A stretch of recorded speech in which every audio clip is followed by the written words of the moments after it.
This is ProBlogger. Hey there and welcome to episode 232 of the ProBlogger podcast. This is the last in a series of blogger stories that we've been featuring since way back in 221, the 221st episode. And it's part of our Start a Blog course, which launches tomorrow. My name is Darren Rouse. I'm the blogger behind ProBlogger.com, a blog, podcast, event, job board, series of ebooks, and tomorrow a course which we have designed to help you to start a blog, to grow your audience, and to make money from your blog. You can learn more about ProBlogger at ProBlogger.com, and you can sign up for our brand new free course at ProBlogger.com/start a blog. As I said, this has been a part of a series of blogger stories that we've been running since episode 221. Really, this whole series has been about trying to inspire as many new bloggers as possible and also helping those of you who are already on your journey to pick up some tips as well from other bloggers. You hear my voice every episode, and so we want to add in some other voices as part of this series, and I've been loving the feedback that we've been getting as a result of this. We've featured tech bloggers, travel bloggers, recipe bloggers, nutrition bloggers, a voice coach, all kinds of bloggers over the last 10 or so episodes, and today we've got a really interesting one for you. It is Chrissann Nickel. Chrissann has a blog called Women Who Live on Rocks. .com, which I think is just a fascinating name. Women Who Live on Rocks got me curious. Chrissann actually talks a little bit about the name of her blog and how it's actually been one of the things she's been most grateful for in starting this blog. Chrissann's blog is a collaborative blog. It's a little bit different from some of the others that we've been mentioning so far, and she gives some tips on that and talks a little bit about thinking about your readers. So I'm going to hand over to Chrissann now. Just a quick reminder, our Starter Blog course does launch tomorrow, the 10th of January 2018. If you're listening after that time, you can join in any time on that course into the future. It's really designed to help pre-bloggers to start their first blog.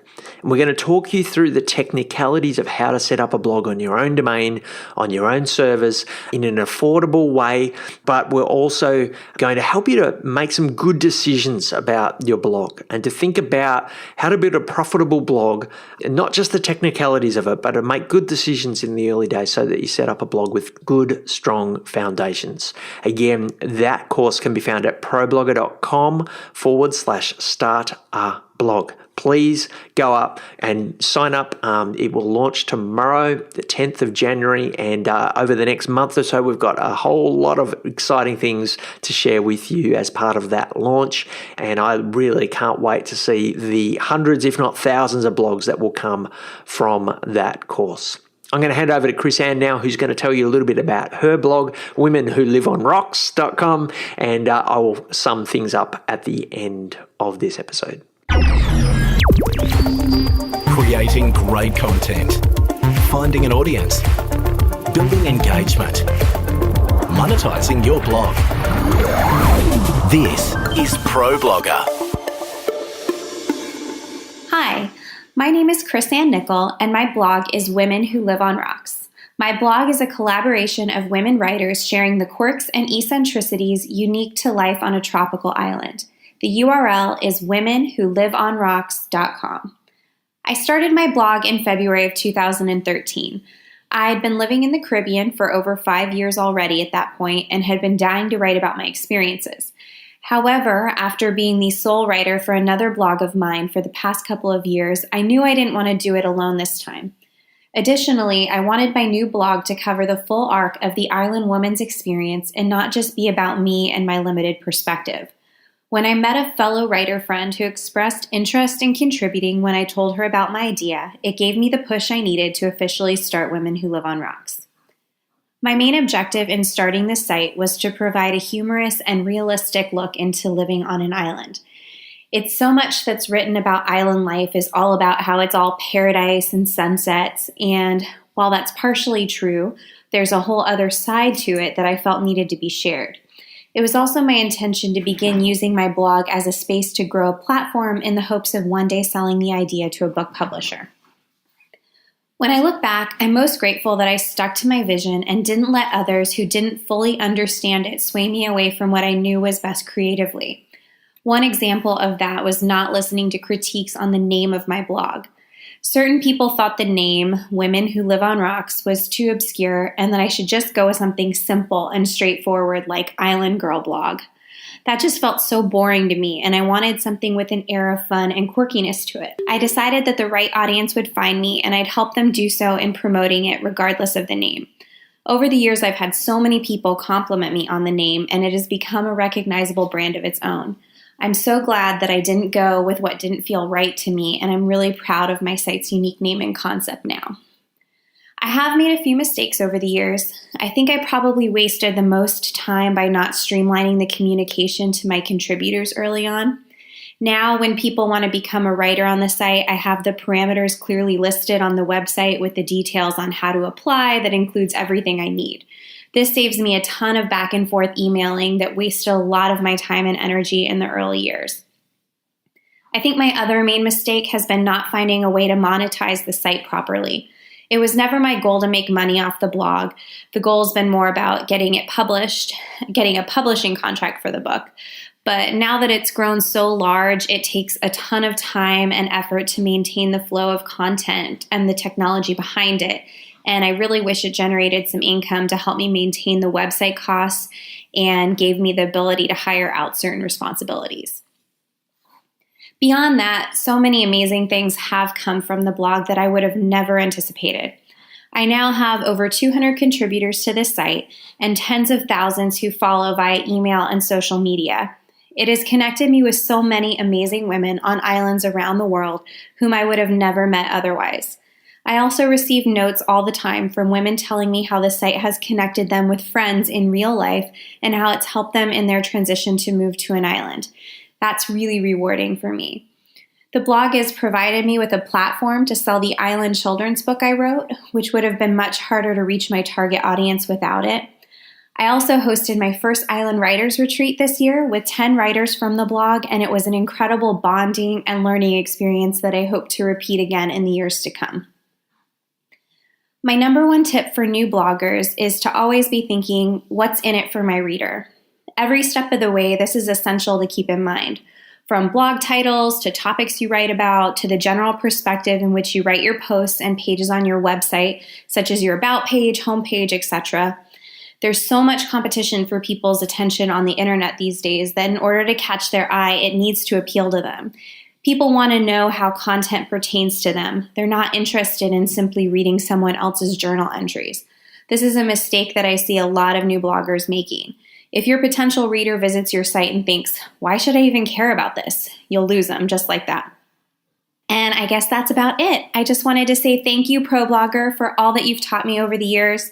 I contribute much of my success to your incredible guidance, and I really appreciate the opportunity to apply for this. Thank you. You're listening to ProBlogger. That was Chrissann Nickel from womenwholiveonrocks.com.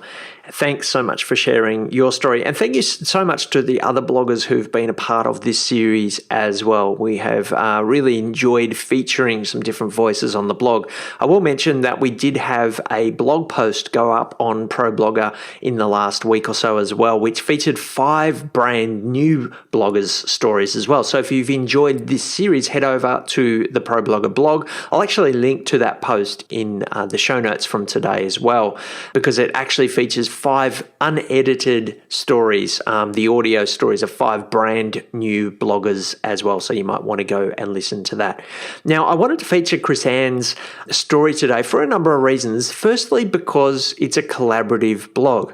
And I know some of you are thinking of starting blogs, but you're not sure if you want to be the only voice on your blog. Firstly, you might not feel like you've got enough to say on a topic and would want to include other perspectives as well. And maybe some of you also don't have the confidence to start a blog, but maybe doing it with someone else would be good as well. And so I wanted to feature this story today because you don't have to start a single voice blog. ProBlogger and Digital Photography School are multi-voice blogs. Whilst I certainly started off being the only voice in both of those blogs, they very quickly became collaborative voice blogs, particularly Digital Photography School, where I don't actually write almost any content anymore at all. Occasionally I'll do a promotional post, but apart from that, I don't really write anything at all. We have a team of about 40 writers now who contribute to that site. So I wanted to include Chrissann's story for those of you who are thinking about starting a collaborative blog, and also for those of you who maybe already have a blog and want to transition to a collaboration, because her advice there of really streamlining that process of bringing on new writers is important advice. I certainly wasted a lot of time and energy and probably confused my new writers by not having a streamlined process at all. Today, if you apply to be a writer on Digital Photography School, we actually have a sequence of emails that kind of introduces you to the site and orientates you towards the voice that we want you to write with, and some of the technicalities as well. And so we've really worked on streamlining that process. And in doing so, we end up with writers who write the kind of content that we want, and they tend to stick around longer as well because they are less frustrated by the process of becoming engaged with the site. They actually feel a part of it much more quickly. We have a Facebook group now for our writers, and so I would encourage you to really think through how to bring on writers into your site.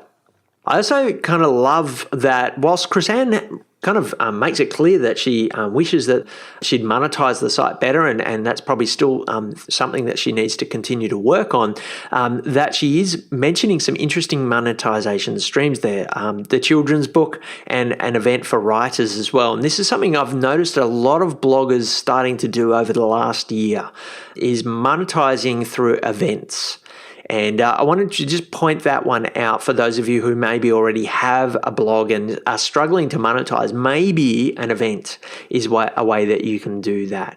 A retreat, some sort of a personal experience for some of your readers. You will find that some of your readers are willing to pay for that type of experience. So I just wanted to point that one out. And the last reason that I wanted to feature Chrissann in this very last episode of this series is her takeaway tip. And that is to ask what's in it for your readers. Such an important thing. And it's simple.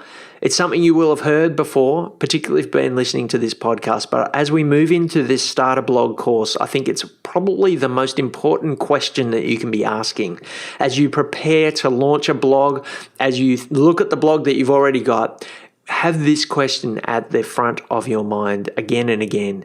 What's in it for your readers? If you can be delivering benefits, if you can be enhancing the life of your readers, if you can be adding something of value into their lives, whether they be tips, whether that be stories, whether that be giving your readers a sense of belonging, whether that be giving them the latest news, if you're enhancing the life of your reader, the listener of your podcast, the viewer of your videos, if you are enhancing people's lives, then they've got a reason to come back tomorrow. They've got a reason to stick around and dig deeper into your archives when they first show up. They've got a reason to share what you're doing with other people.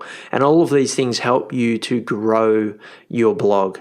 And you're also going to find it a much more satisfying experience as well if you can see that you are creating content that is changing the world, it's making people's lives better. It's satisfying for you, and it will help to sustain you and to make it a more meaningful experience for you as well. It will also help you to write and create content with more passion. And so as we kind of wrap this series up, I hope you've seen that all of the people that we've been featuring have been considering this question. What's in it for my readers? What's in it for the listeners of the podcast that we are creating as well? And so put that question front and center. Tomorrow, we do start the starter blog course. If you are thinking of starting a new blog, please go to problogger.com/start-a-blog and sign up to reserve your spot. If you're listening to this after the 10th of January 2018, you're welcome to head to that link as well and begin the course for yourself. We're going to help you to make good decisions, help you to set up good foundations for a profitable blog down the track for you. ProBlogger.com/start a blog. Thanks so much to Chrissann for sharing her story. And we do hope to feature more of the stories that were submitted over the coming months as well. We've had over 130 different stories submitted. We've used so far about 20 of them, including the 5 that we included on the blog the other day. So there's a lot more still to share. If we haven't featured your story yet, we will be featuring more in the coming weeks and months, both on the blog and the podcast. So do stay tuned for that. And we have had such a really positive experience with this series that it's something that we'll probably do again in the future, maybe on some different topics as well, because this has really been focused on that start a blog type topic, but maybe we'll do some more on other topics down the track. The podcast will return to normal next week with some more teaching, with more of my voice, and I look forward to chatting with you then in episode 233. Again, check out Start a Blog course, ProBlogger.com/start a blog. Today's show notes at ProBlogger.com/podcast/232. You've been listening to Pro Blogger. If you'd like to comment on any of today's topics or subscribe to the series, find us at ProBlogger.com/podcast. Tweet us at ProBlogger. Find us at Facebook.com/ProBlogger or search Pro Blogger on iTunes. Before I go, I want to give a big shout out and say thank you to Craig Hewitt and the team at Podcast Motor, who've been editing all of our podcasts for some time now. Podcast Motor have a great range of services for podcasters at all levels. They can help you to set up your podcast, but also offer a couple of excellent services to help you to edit your shows and get them up with great show notes. Check them out at podcastmotor.com.